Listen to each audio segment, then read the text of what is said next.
bridge is down, yeah. Okay, I didn't think it would take you because I Now, see. no, I wasn't here for that. Officer Kelly was for me. Are you talking about going there for a call for service? No, I'm talking about when, like, we had that fire that Mr. Flanagan brought up, that it would take 45 minutes to an hour in the up position for the fire or police boats and stuff to get to that location in the bridge in the up position. What was brought up there was they were looking about putting a station on the other side of that railroad bridge for a time consuming. So that's what brought it up. But they were saying, or the officer Kelly said that that in the up position, that it would still take 45 minutes to an hour for them to respond to a fire, let's say at Lauderdale Marine Center. I don't think it would take 45 minutes to an hour.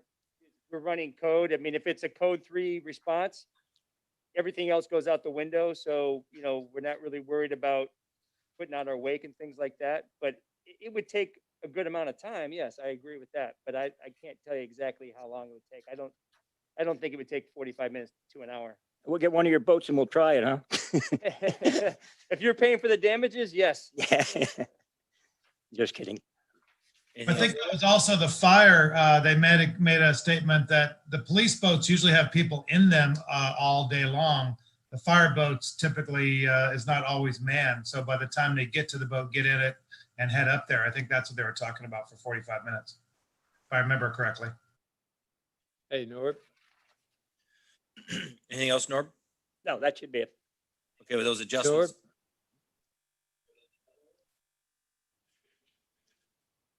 Norb, can you hear? Yeah, I'm fine. I can't hear you. You got to just touch it once. Yeah. Is it on now? Yeah. I kind of recall that the police boats went up there first pretty fast. I think like 12 minutes. Then I thought it was 45 minutes later when the fireboat arrived up there. All was in the up position because I think there were people who witnessed the time between the police boats going up and the fireboat coming up. And that was, I thought, 45 minutes later.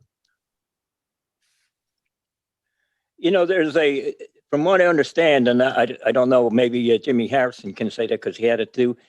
They were to have a bridge tender on that bridge and stuff over there, not to actually operate the bridge, but to actually call Jacksonville, whatever.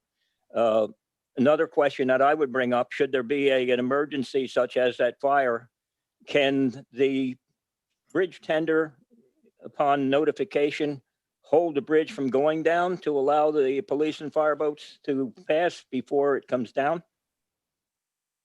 I mean, do we have that in place? Let's not get off track here. Let's if we want to discuss this stuff, let's do it in new business. Let's get through the approval of the minutes. Let's get through our presentations, then we can discuss some of this stuff.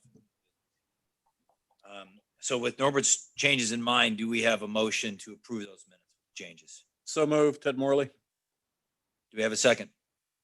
Second. Okay, all those in favor? Steve Whitten. Aye. Aye. Aye. Anybody disapprove? Okay, so we have approval of the minutes. Andrew, we do have a quorum, correct? Okay. I was going to introduce a new member that we have, Christopher Rotella. I'm sorry, he's unable to make it. Okay. Okay, all right, so we'll skip that. Let's move on to item number 5, Waterway Crime and Boating Safety Report. Sergeant Mills. Thank you. So we have 2 months worth of activity to go over. So I'll go over November 1st and then go into December. There's actually a little bit of crossover. In November, we issued 22 citations, 56 warnings, 4 safety inspections, had 3 accidents. The only one of really any consequence was one that happened during the boat show, where a boat lost its engines and caused some damage to the dock and to his vessel, about $40,000. No burglaries. We were working 1 derelict vessel case. Responded to a fuel leak on Okeechobee Lane and the New River. We had a Carolina skiff that had been tied off to a dock and left unattended for about an hour. And when the victim returned, the skiff was gone. The loss was about $10,000. And then in December, on the 4th, that happened on the November 10th, and on the 14th, the skiff was recovered, and the person who was in possession of the skiff said that he had purchased it on OfferUp. So let's come over and get it, kind of a thing, which was pretty interesting because it was only an hour delay. So I don't think we fell for that one. One of my officers located an elderly female walking down 15th Street who didn't know where she was, and he was able to find her home and get her home safely by contacting her family. I think probably one of the topics that everybody's familiar with, the barge that sunk, the crane on top of it. They've been having some issues with the who's going to remove it, and how they were going to do it, and insurance, and who's going to cover it. So I have an officer assigned specifically to that event. He updated me today that the barge should be removed on Monday. So they cut the crane off of it and took everything off, and they're going to float the barge and then take it down to what do you say? I think Playboy Marine, and they're gonna cut it up there on their land. So it's going to be a lot easier to dismantle it on land than it would be. Sure. They said that it would take up to 2 more weeks if they cut it up in the water. So that's the plan on that. I know that's been taking a long time, but there was some confusion on jurisdiction and things like that. And then especially with the insurance, they were playing all kinds of games with the insurance and paying who were they going to pay and who they weren't going to pay and things like that. So that problem should be done on Monday, at least out of our city on Monday. We'll see what happens. Located a large floating dock that was put into evidence to be returned to the owner. And then we had 3 civil matters where people were renting out their dock spaces, and then the people who were renting the dock space were no longer paying, and they want us to remove the boats from their docks, which is a civil matter and we don't get involved in, especially when they're renting out their dock space illegally. So that was it for November. And then December, we issued 23 citations, 82 warnings, 5 safety inspections, 3 accidents, nothing of any consequence. All of them were docking accidents with the inexperienced operators. We had 1 burglary that was a suspect, a homeless male was walking between boats and just getting on them and taking things as he determined that he needed. A few things, but he was taken into custody that morning. And then we added 2 more derelict vessels to our derelict vessel activity log. One of our responses was to a construction company that was unloading concrete on Las Olas Circle North and blocking traffic. There's the barge. Another fuel spill, 100 South ICW. That was DUI. Sergeant, was a fuel spill doing fuel? No, just leaking. We couldn't locate. So what normally happens with us on fuel spills is that we get the call and the spill has already happened. And so there's usually just a sheen in the water. We try to backtrack it to where it's coming from. As you probably know, that's very hard to do, especially if there's been an extended period of time and the tide has gone in and out and things like that. And then basically what we do is we report it to the responding agency, whether it's EPA or Coast Guard.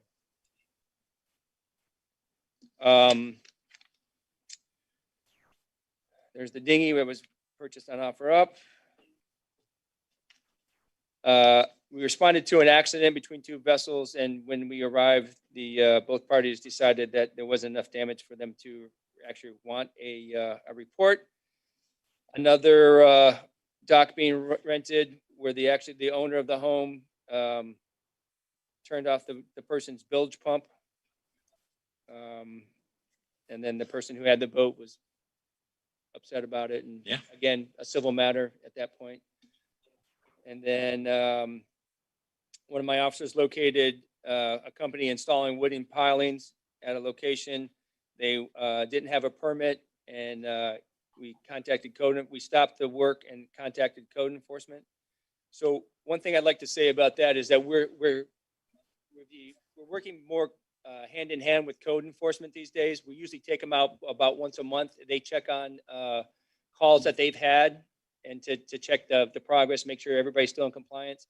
And then while they're out there, they're also looking for code enforcement violations. And believe it or not, it's been pretty successful. Like people doing repairs on their boats, behind their houses and things like that. So when we have code enforcement with us, it gives us a little bit extra, extra knowledge and extra bite on it. So it's that little program's working out pretty well with us. Okay, great. So, and other than that, I think the boat show was pretty successful. We had the air show that was seriously impacted by the weather conditions. I know I was out there and it was something. It was nasty. Yeah. So what they do normally, what they did is we put out the picket fence buoys like on Thursday or Friday. This year we put them out on Friday. By Saturday, they had all been washed away. So by Sunday, when people actually came out, we didn't have that, that line showing where you have to be. So, ran into a few problems with that, but there weren't a whole lot of boats, and most of the boats were very compliant to our requests. How many boats do you think you had out there? 75. It wasn't bad. For that, I was more boats than I anticipated for the way the conditions were. Yeah. And then I just had a meeting today with Coast Guard in reference to the next air show, what's Mother's Day? Well, boy, we're all going to get in trouble for that. It's On Mother's the record, too. It's around May I love 10th. Okay. So we're already in the planning stages of that. And those issues with the buoys and whatnot have been brought up. So that's it. Unless anybody has any questions. Questions for Sergeant Mills? Anybody? Okay. Thank you, Sergeant Mills. Let's move on to item number 6, dock waiver 321 at North Birch Road. I believe this is going to be handled by Stephen Tilbrook. Stephen, you there? Take it away.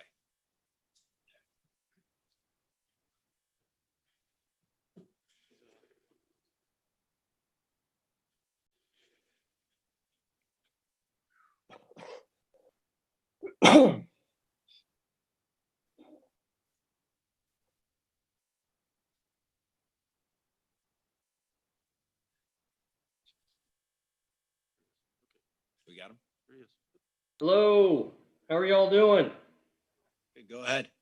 Can you hear me? We can hear you. Absolutely. Yes. For your consideration, Steve Tilbrook with Ackerman Law Firm.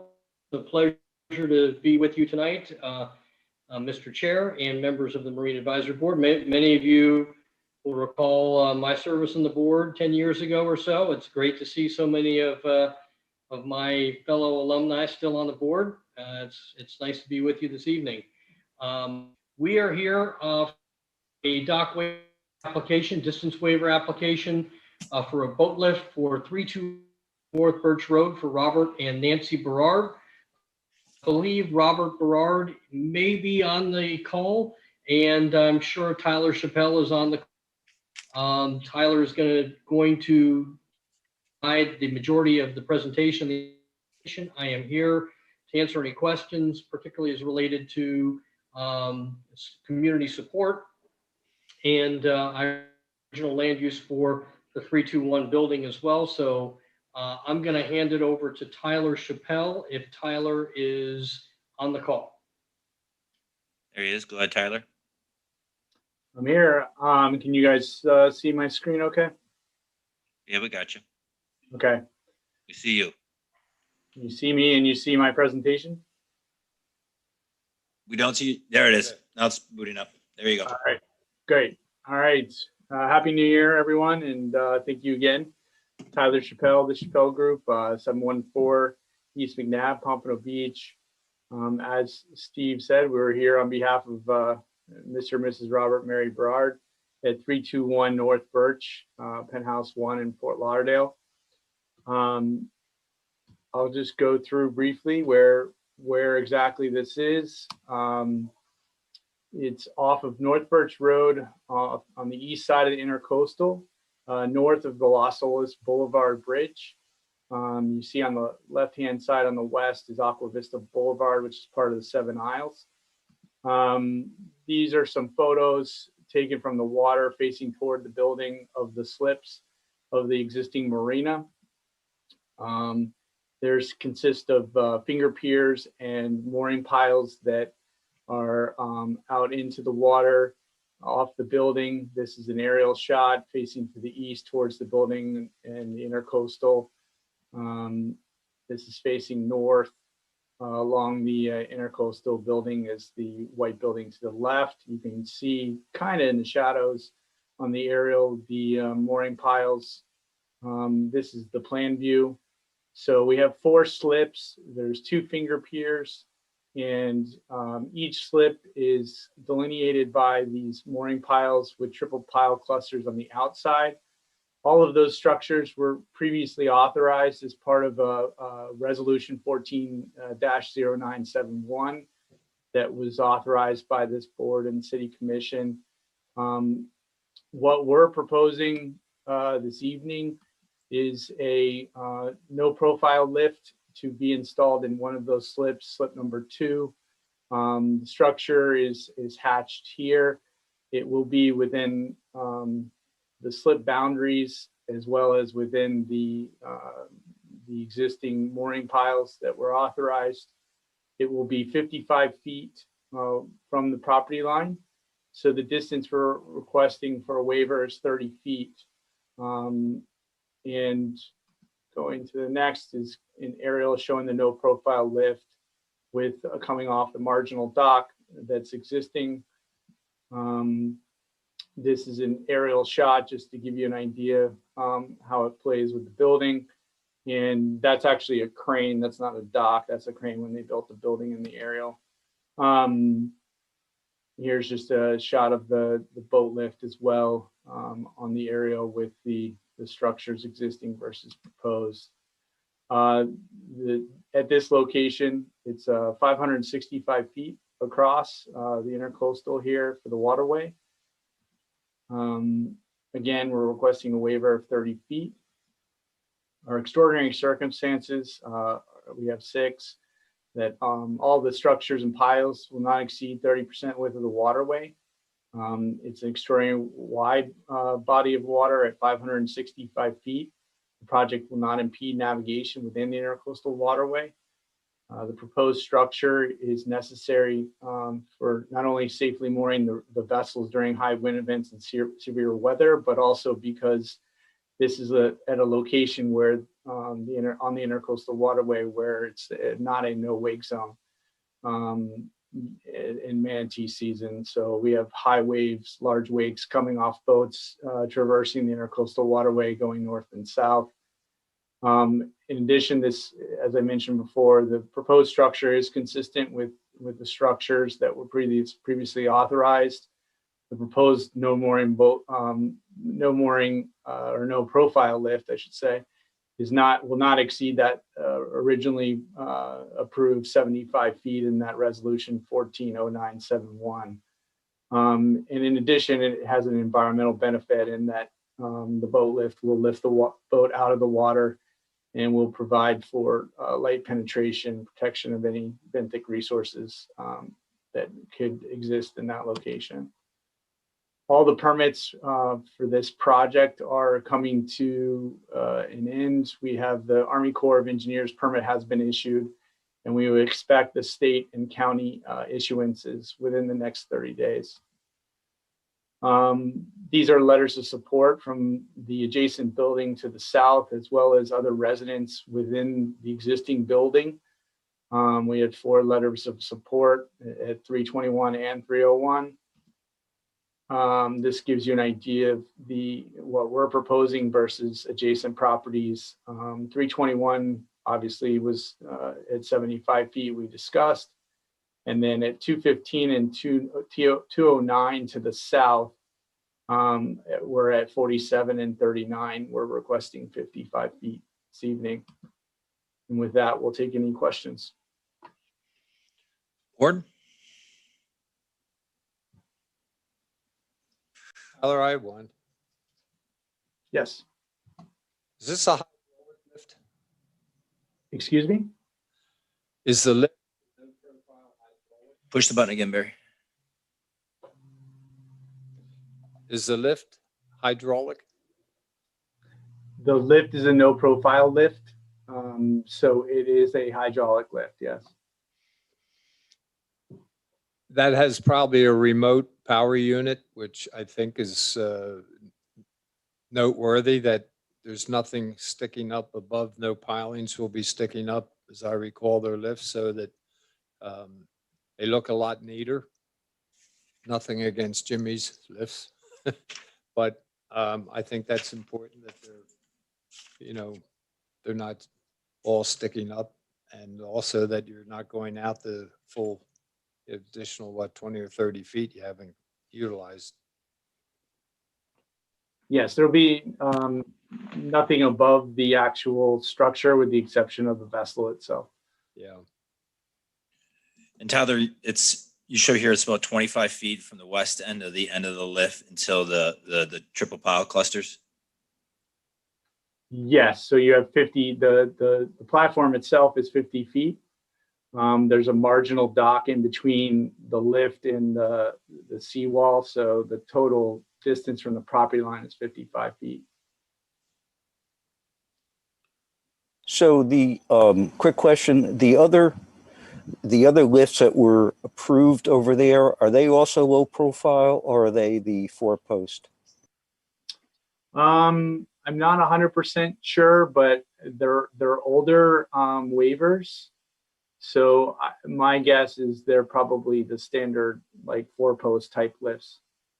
I can probably try to pull up the aerial quickly, but my guess is yes, those are older type lifts that are not no profile. Thank you. Tyler, I have a question. Ted Morley. What vessel's gonna be going on that lift? The size and do you know? It's a 50-foot vessel. I don't have the make, but it is a 50-foot boat. Okay, thank you. Man, it's a big slip, 20-foot beam. Yeah. It's a huge slip. Yeah, so you could fit something in there pretty substantial. Yeah, the previous authorizations and design was for 70-foot boats. Yeah. I think if you see the one picture I had, that they have a banner out there selling 70-foot slips. How did you lose any slips or gain any slips? No, it's being placed. The lift is being placed inside an existing slip. Okay, thank you. Yep. Any other questions from the board? I don't have a question, but I'm always fearful when the variances go to the commission. They quite often think that it's just here comes another one, and I'm hoping that you can get past that in the opening by pointing out that you're 20 feet in from what was previously approved, and instead of having a 70-foot boat out there, you're 50, Right. 55-foot, depending whether you're off the seawall or the dock. Yes, we included that in the presentation. We plan on noting that at the commission as well. I have no further questions. I certainly don't want to keep Mr. Tilbrook out any later than he's usually out. Thank you all for your consideration. We appreciate your support. Let's move to the public. Do we have anybody in the public that has any concerns or any questions for Tyler, Mr. Chappelle? Okay, if we have nothing from the public, back to the board. Any other questions or concerns for Tyler? Okay, do we have a motion? Motion to approve as presented. Do we have a second? Second. Okay, that's Cliff Berry with the second. Let's go ahead and take a voice vote on the matter. You want to roll through that? Would you like a roll call? Yeah, let's do a roll call. vote. Yeah. Okay. Sorry, I forgot your name. Mr. Strobel, Yay. Mr. Berry, Yeah, yay, approve. Ms. Bowling Lewis, Mr. Flanagan, Yes. Mr. Graves.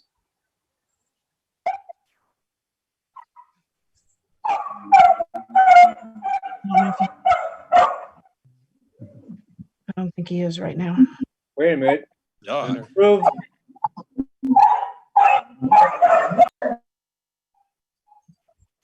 Mr. Graves, is that a yes? Yes. Thanks. Harrison, Jimmy, you're on mute. Yes. thank you. Ms. Lovell, Yes. thank you. Ms. McGowan, Yes. Mr. McLaughlin, Yes. Mr. Morley. Yes. I forgot Ms. Chiarelli, Yes. Mr. Walker, Yes. Mr. Witten, Yes. and Chair Henderson. Yes. Unanimous. Thank you, Thank you, Tyler. Board. Appreciate it. Let's move on to item number 7, dock waiver 301 North Birch Road, Unit 8S, Liam Coakley. And I believe we have Tyler again for that, correct? Yes, Mr. Chair. Appreciate that. Also, Mr. Tilbrook is assisting with this item as well. We're here on behalf of the Ellen Coakley Living Trust, care of Mr. Liam Coakley at 301 North Birch Road, Unit 8S in Fort Lauderdale.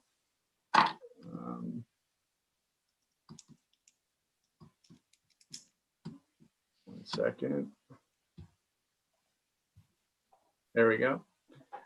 Here's an aerial. This is the building just south of the one we discussed. This waiver is very similar to the last one in that it is for a boat lift. There is an existing boat lift at the site and a 4-slip marina with finger piers. This is a 4-post lift here where you can see the vessel on that existing lift. It also has mooring piles out beyond the existing finger piers. This is a shot facing east towards the building in the marina from the intercoastal. This is the existing layout. There's 3 finger piers. The line that you see in the dash is an existing sovereign submerged land lease. And that's the boundary is the dash line.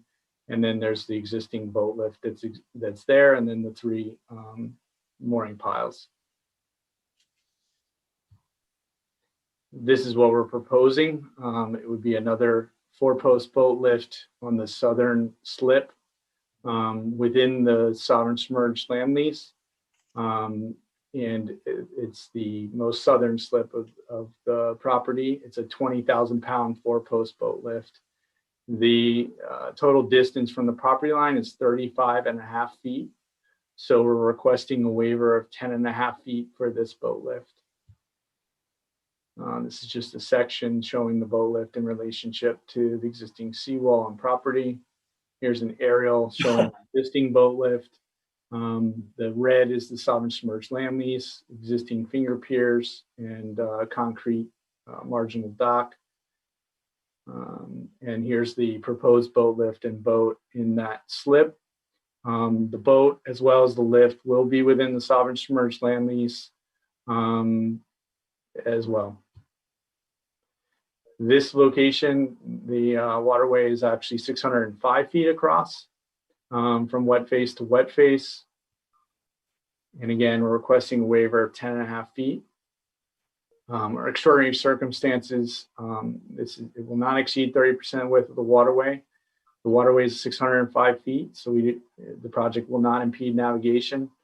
And again, this is an area where we have high wake, and because of the width of the water body, high wind, vents, and severe weather, we do have wave activity. So this boat lift will provide protection for the vessel, and also will provide an environmental benefit through allowing light penetration for the benthic resources by lifting the boat out of the water. And this project has been fully permitted by all the agencies, Army Corps, DEP, and Broward County. We do have letters of support from the existing building at Birch Point Condominium, as well as the adjacent building at 321. And here's again the existing waivers in the vicinity, same diagram as last, which we have the 75 feet at 321, 47 and 39 at 215 and 209. And we would be the lowest or the least amount of distance requested of those waivers at 35.5 feet. And with that, we'll answer any questions you may have. Carolyn, one of those pictures you showed, the water taxi coming up, that's not, obviously it's within the existing submerged land release. So I imagine that wouldn't have any impediment on the water taxi document. No, the water taxi picks up at the end of that right of way, the roadway. And so all of the structures are within the existing, not only mooring piles, but the sovereign submerged land lease. Yes. Tyler, how far off the southern property line, how close to the southern property line is the lift? So let me go back. It looked like it was close to the property line. Yeah, so we have to keep a 10-foot setback for it's a 10-foot setback between the property line and the structure. How much do you have? 10 feet. Okay. Yeah, the sovereign submerged, I mean, you could, I would say maybe 6 inches on top of that, but if you look here where my cursor is, the piling for the 4-post is right almost at the line of the submerged land lease. And the submerged land lease line here is 10-foot setback from the property line here. Thank you. Yep. I would imagine he's putting His in, existing piling is already there. Yeah, there's an existing piling here at the property where my cursor is. Yep. is he putting in just a large center console? Yes. What's the distance between the two boat lifts? The distance between the two boat lifts? Yeah, so I was under the understanding that there could only be one lift per 100 feet. That looks like it's less than 100 feet between that first and second. Yes, you're correct. And we are coming before you as a requirement for the site plan level 2 variance, which we're currently processing with the city of Fort Lauderdale. So this will require, because of the code not allowing 2 boat lifts, this will require a variance as well. But we are required to come to the Marine Advisory Board, not only for the waiver, but also for the variance prior to City Commission approval. And that approval, we've gone through staff review, and staff will be putting, after Marine Advisory review, we'll be putting the variance as well as the waiver on the same commission item. Yeah, I noticed, Tyler, that the other vessel that's on that other lift over there is bow in. Is that a kind of requirement? And the reason I'm saying that, because if they were reversed, if it was the other way out, the bow was facing outward, you would need a lot more than a 10-foot variance, because boats usually are 8 to 10 feet overhanging on the bow side of those lifts. So actually a 10-foot variance, the boat itself would actually be outside your what you're requesting. So I noticed that one is bow in, and is the other one going to be the same way, bow in? The other one is bow in, and I think the main reason for that is that it's just easier to get into the slip and up as quick as possible. During, with the understanding that this is an area where there's, high wake. So they're going to want to get it in the slip and up as quick as possible. And the waiver is for the lift, not the boat. Yeah, but I mean, usually when there's like for instance, if you have a dock and you have a boat at the dock, it requires the variances to be the dock and the boat or the piling, whichever is like in the 30-foot or the 25-foot lift is what it is right now. I might stand corrected, but it's the furthest part out, which could be the boat rather than the lift.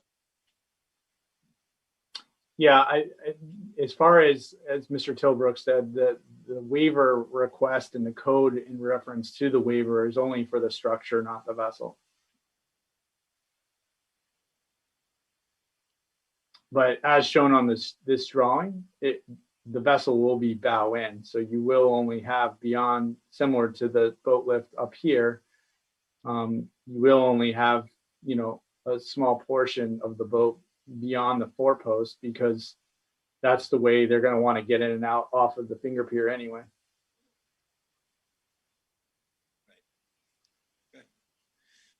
I think there was somebody before Norb. It sounded like they had a question. Somebody else from the board? I believe it was Deidre. It was answered. It was Okay. not the 100 feet. It was answered. Thank you. Okay, thank you. Anybody else from the board have a question or comments, concerns? All good here. Okay, let's move it on to the public. Is there anybody in the public that would like to speak up? Any questions? Okay, back to the board. If there are no other questions or concerns, do we have a motion? Would somebody like to make a motion? I make a I'll make motion. a motion to approve. Okay, I'll let's go. second. Kenny McGowan makes a second. Okay, let's go ahead and take a roll call vote. Mr. Strobel, Yay. Mr. Berry, Yay. Ms. Bowling Lewis, Yay. Ms. Chiarelli, Robin, Yes. thank you. Mr. Flanagan, Yes. Mr. Graves, Yes. Mr. Harrison, Yes. Ms. Lovell, Yes. Yes. Ms. McGowan, Yes. Mr. McLaughlin, Yes. Mr. Morley, Yes. Mr. Walker, Yes. Mr. Witten, Yes, thank you. and Chair Henderson. Yes. Unanimous. Okay. Thank you very much, board. Appreciate that. Thank you. Happy New Year to you. Happy New Year. Thank you, guys. Okay, moving right along here to item number 8, old and new business. Andrew, you had sent out that video, the update of Las Olas Marina. I would imagine most people did view it. Did you want to give us a quick little update on that, or you remember that you sent out that video from, I think it was from Tuesday afternoon that day? Yes. The commission did review and were presented concerning the Las Olas Marina at the conference meeting. There are certain key issues that are still in process, including ground lease agreements and amendments and parking issues, as well as the revocable license. Yep. And a procurement waiver, as well as a lift station and a turn lane modification. So these are items that are under review and have yet to be finalized. It's like they're moving along though, at least, correct? Yes. Yeah. Snail's pace, but moving along. Any other old business, Norm? Yeah, Lee, I was looking at the paragraph where it says over there, the Las Olas, the Suntex, and they're to contribute 19,425,000 towards the cost of the initial improvements. It says a new marina facility will consist of 7,000 linear feet. Now that 7,000 linear feet, is that waterway, or is that also considered with the building, the dining restaurant, the boating service and the store? Or is it just the water? It's the entire complex is just the waterway is 7,000 feet? Okay, that, Dock space. I said that wasn't specific that was in there, so that's good. I get that cleared up. And then it says, one of the things over a year ago, I was looking at that video, and over a year ago, we had sent correspondence to the city commission that if there was any changes to that, that it would come back before the board rather than just approving that. Is that still in effect? In other words, they've changed several times since the original one. We looked at their original proposal. Then we looked at a second one, I think was maybe a year or so like that later, drastic changes. They put new buildings on it. They changed from restaurant, from other things. And I'm looking at the video and stuff over there, and it doesn't look anything like the second one that I even looked at. So are we going to be able to see the one that they're going to finally approve? Norb, I think what you're referring to was a communication the commission that this board Yes, made it is. at one point. I don't have the details of that communication in front of me, but I can tell you that if it is your wish to restate that to the commission once Yes. again. Because that they had made some drastic changes from the original one that they proposed to us, and then the new one where it had other buildings and stuff on it, which I didn't even recognize from the original ones. And now I'm looking at this video and I realize it's an architectural rendering that they have on there, but that doesn't even look like the second one that I looked at. In other words, this looks like we have a lot more structures on there than was originally proposed with them. So, I mean, I'd like to see what the final one looks like. And like you said, they're still in the process of proposing it. So, you know, I said, I would really like to see that. Another thing is the parking agreement. It says on there that they have Suntex has 215 parking places and 100 general permits stuff. How many parking places are there, period, total? 600? So they have over half of them that's going to belong to Syntex? Is that that's what you're telling me?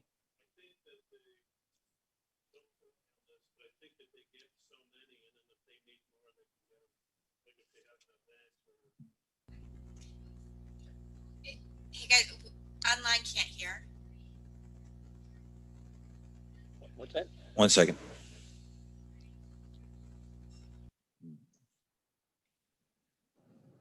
I think that they get so many spaces. Let's say it's 100, and then as they need them, they get more. They can get more, but they don't have to have them all the time. So it gives the city some time to, be able to use the spaces, and it gives Suntex an opportunity to use some spaces. Okay, so basically the city is overviewing the whole parking lot, but they're actually leasing out 300 is what I'm saying is they're leasing out 315 parking places to Suntex? No, I don't think it's a lease. Okay, I thought the whole project was a lease. I think they get the 100 free, for lack of a better term. And then the other ones they can lease on occasion when they need them. But I haven't. Okay, that's 100 permit ones they can lease. Now, also, I see in here that for any city events, like the boat show and stuff over there, that it has the same way as the EMR and stuff over there, that they vacate that? I don't know. That I don't know. I don't know what the agreement is with the boat show. I said the marine industry, I said, from what they say in there, that they're supposed to have, that's supposed to be cleared for the boat show. That's what I'm reading in there. I don't know. I believe they rented it, the entire garage. Usually they rent the entire parking lot over there for their VIP. So I don't know if that has changed. Okay. Well, then the idea too was to use the in-water for the display at the boat show as well. Yes. Yeah. But there's a separate agreement. The city will not be involved in that anymore. Right. Yep. One final thing that I have on there is on the lift station. In other words, it says the city is splitting the costs of the replacement of this. So the city is responsible for $2,500,000 and Sustec is actually 400,000. How do you consider that splitting the cost? I don't know. Okay. I tell you, I'm not party to that negotiation, Norm. So, but I'm looking right at something in here. $2,500,000 is on us, and Suntex is 400,000 for the lift station, for making the lift station.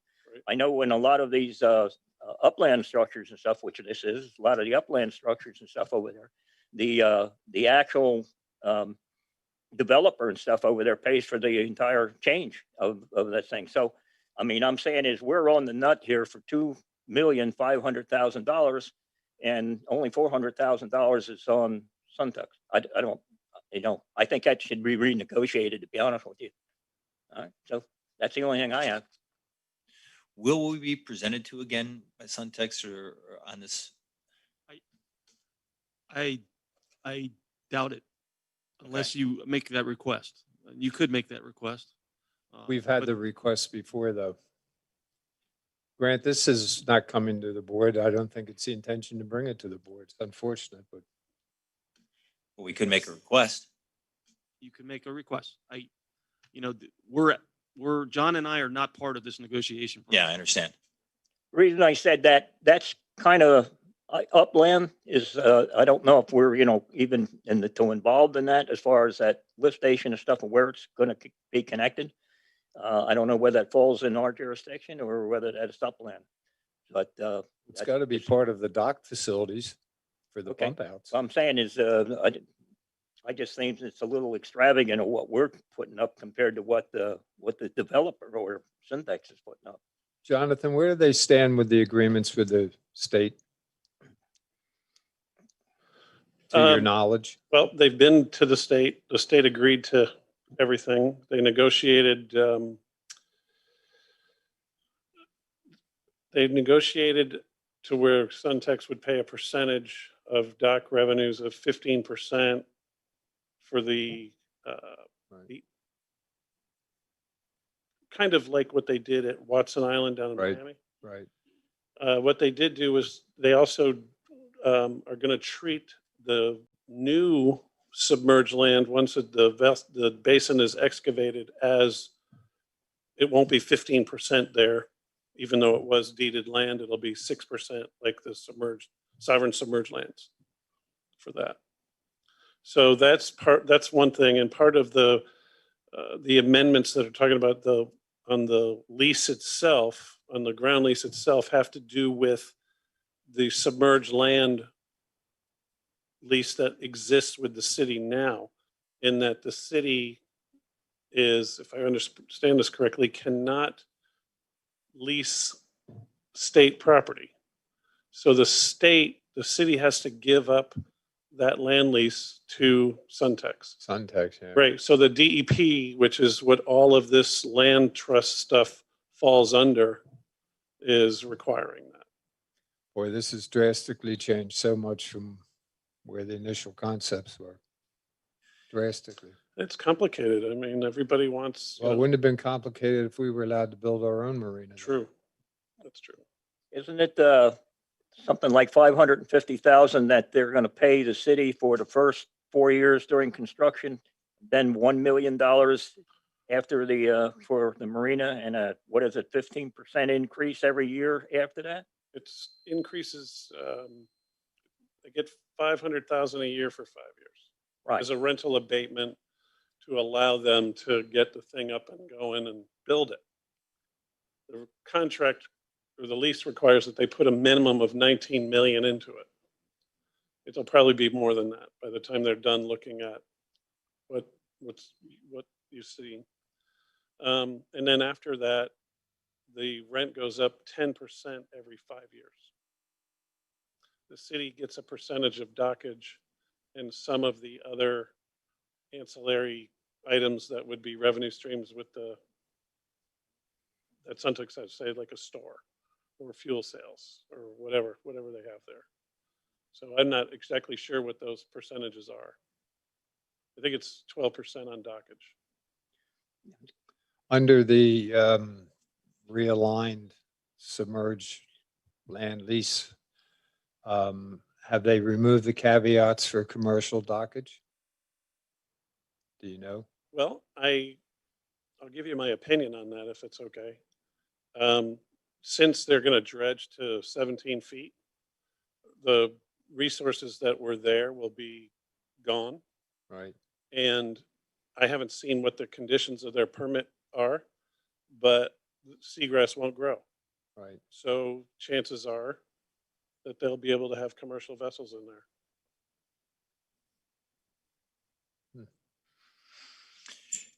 Those 100 or so parking spots that you talked about earlier, are they surface or are they part of the the new garage? Well, the way, if you look at the way the place is laid out, the latest design, one of the things that Andrew mentioned was the turning lane. Right. So they want to be able to make a right-hand turn on, what's the street that's just west of the, Alhambra or what's the one that runs along the parking lot there at Los Birch? Angeles? Yeah. They want to be able to have a lane there so that everybody, you can make a right Yeah. Yeah. rather than sit. So that's one. And then all of the area, so that means that there's a street that's going to come down on the north side of that garage. Right. So then there's an area which is part of the demised premises or what Suntex is leasing from the city. It's just going to have all of the offices and the store, and there's a restaurant that's going to be going in that corner where the basin will, the old basin will turn into the new basin going east. Mhm. So they're going to excavate all of that out. So the surface parking that you see there now will be water on the north side of the garage. So the garage, there'll be some side street parking up there. I think there's some pull-off stuff for loading, but the majority of the parking is all going to be in the garage. Which we built. Yes, we did.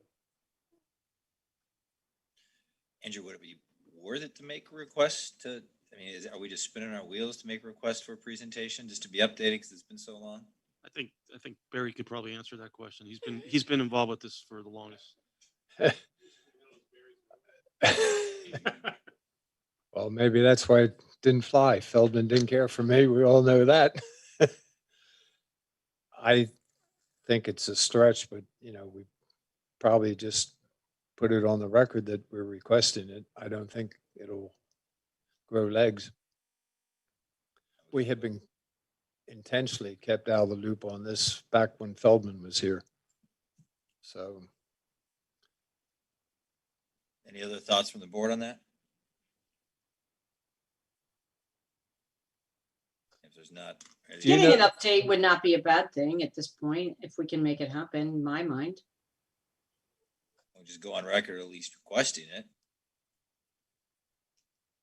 I can make that request. I mean, unless anybody opposes that, I don't see any reason in trying. At least going on record that we requested an update. So that's an update request of Suntex or Commission. Isn't that? Well, shouldn't it was be of the whole one thing? project? Say again, Deidre? Shouldn't the update be on the whole project? So the transportation and mobility is leading the charge at this point. I can request of transportation and mobility that they provide an update to the board at the February meeting. Okay. It's not February, March, whenever they can, but. Yes. Okay, great.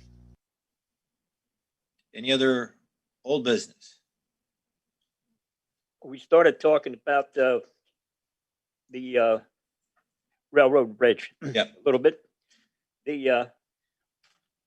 According to what I'm trying to think of his name, Barry, I think it is, that apparently they have the funding for the R&D, RD&E, in other words, the project development and environmental. They have the money for the support for the necessary support work for this, which should be about 18 months in order for a survey. In other words, to find out what's feasible as far as the bridges and stuff are concerned. Also, trying to find out what the guy's name is. He said, Jerry O'Reilly, should remember him. He said he'll happy to meet with you and your team anytime to point out, listen, or discuss the best ways to move forward for what's happening. What's happening is what I see and stuff over there in the paper and everything else, that Brightline and everything is moving forward with Tri-Rail and everything to have a commuter service, which is going to Aventura and then in Deerfield Beach.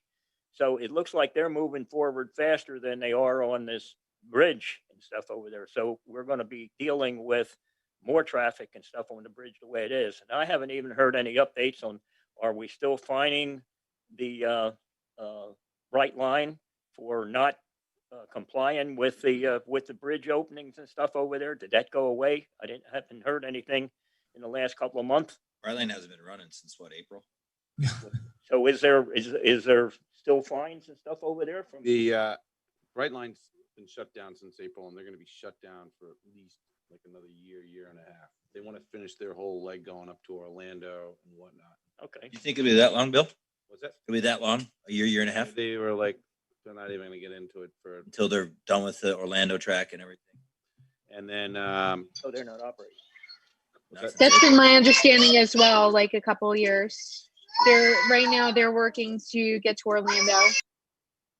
so, a couple things though that I'm unclear of, just the Coast Guard, back in, I believe, December of 18, started a test to see about the opening and closings of the bridge and if there was any impact on traffic, and basically a public comment period. It was supposed to last for 3 or 4 months.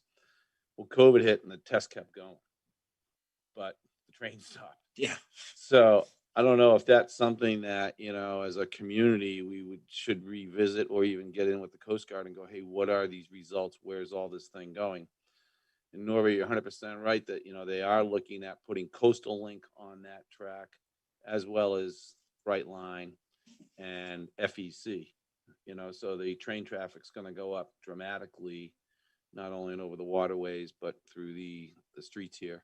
And that's why the bridge is imperative, not the bridge, the crossing of the river is imperative to get worked out, because these trains start rolling and there's no solution. You'll be an hour getting to LMC. Yeah. With a police boat every hour, once an hour. So, but that's all I know, which is not official business or whatever, but might be something to consider.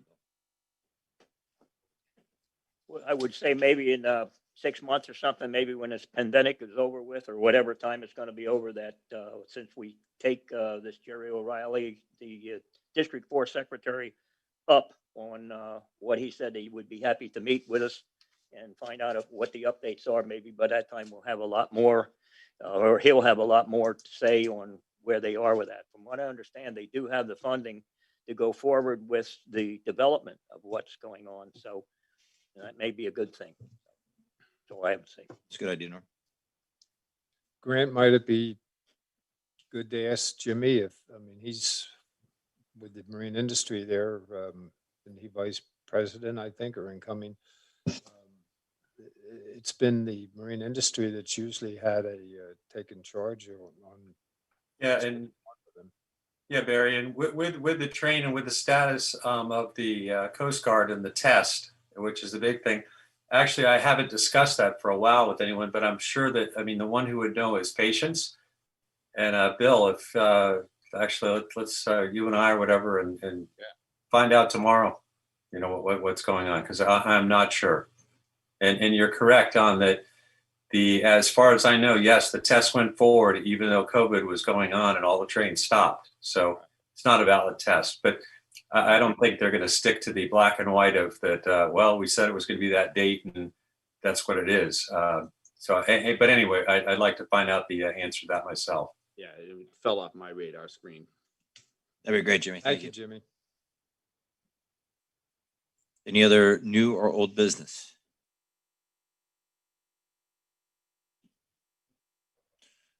Okay. Do we have a motion to adjourn? So moved. Second? Second. Second from Norb. All those in favor? Aye. Aye. Meeting adjourned. Thank you, guys. Appreciate Thank you. it.